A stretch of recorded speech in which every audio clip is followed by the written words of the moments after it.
This week, we're going to recap retail prices and what happened in the markets. Welcome to the Weekly Livestock Market Update on Brownfield. I'm your host, Meghan Grebner. With us to talk all things markets is livestock economist Scott Brown. Hello, sir. Hey, good afternoon, Megan. The lovely state of Missouri has been quite welcoming this week, so thank you for having us as we're wrapping up our coverage of the 2024 National Association of Farm Broadcasting annual meeting.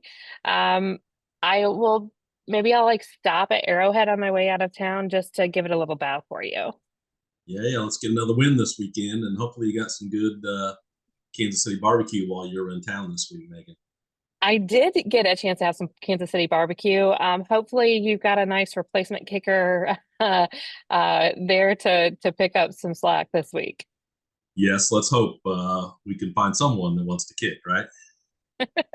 All right, so we're going to talk retail prices. We'll preview next week's livestock slaughter and cattle and feed numbers.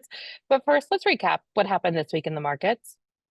Yeah, Megan, starting on the cattle side this week, live fed cattle were $1.80 lower this week. Those feeder cattle markets were steady to $7 higher. Lightweight cattle, not quite as much strength, but calves above 700 pounds certainly showed more strength this week.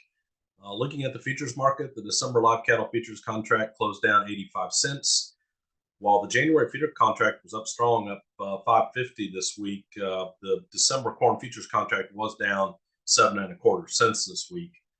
On the beef side, choice box beef was down this week, down $7.30.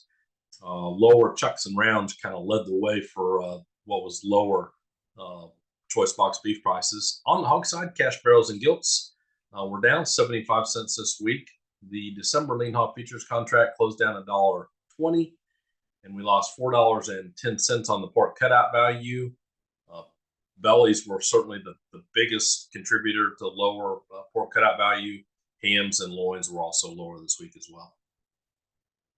Definitely an interesting week as we take a look just at the markets in general. It's kind of it's just been interesting to watch as everything has unfolded, especially as we're going into another cattle on feed report, and we're talking trades and demand as well. Yeah, for sure. And if you think about just 2 or 3 weeks ago, and you and I were talking about how strong wholesale prices for both beef and pork were, and in both cases we've been trending lower the last couple of weeks. It just reminds us where we're at, seasonally in both of those markets. All right, let's talk slaughter. How did cattle and hogs stack up this week? Yeah, on the cattle side, USDA tells us for the week ending November 16th, a run of 606,000 head of cattle. That's down 13,000 head from what we did last week and down 33,000 head from what we did a year ago. And on the hog side, a run this week of 2.633 million head of hogs. That's 28,000 more than we did last week, but 14,000 head less than we did a year ago. And as we take a look at that year over year comparison. Yeah, so down 3.7% on cattle slaughter and up 1% on hog slaughter. All right, it'll be interesting to see. We have just a few weeks left of the year, so it'll be interesting to see how that fares at the end of 2024. Yeah, I expect at this point we'll not move more than 0.1% or so on either of those between now and when we finish the year. Okay, let's talk retail prices as we take a look at beef and pork. Specifically, how are those? Let's start with beef first. Yeah, so we've certainly got some interesting information, I think, this week in terms of monthly choice retail beef prices. So USDA tells us $8.11 a pound for October of 2024. That's down 30 cents, Megan, from where we were in September, or 3.6% lower. So September was down slightly, but this certainly puts beef retail prices really back where they spent most of their time, January through June of this year. And when you look at them relative to a year ago, we actually fell below 6 cents, or 0.7%, relative to October of 2023. So back below a year ago levels when we look at those retail beef prices. And I think when you look across the board, whether we're talking steaks, Steaks were down 2.9% month over month.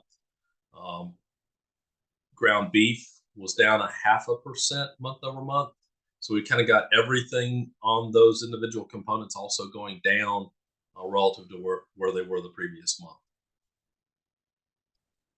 When we look at the retail price picture, how much are you watching what happens ultimately then as we're tracking demand and we're looking at different components to see what consumers are doing as we're still seeing prices that aren't necessarily the cheapest that they've been in recent years?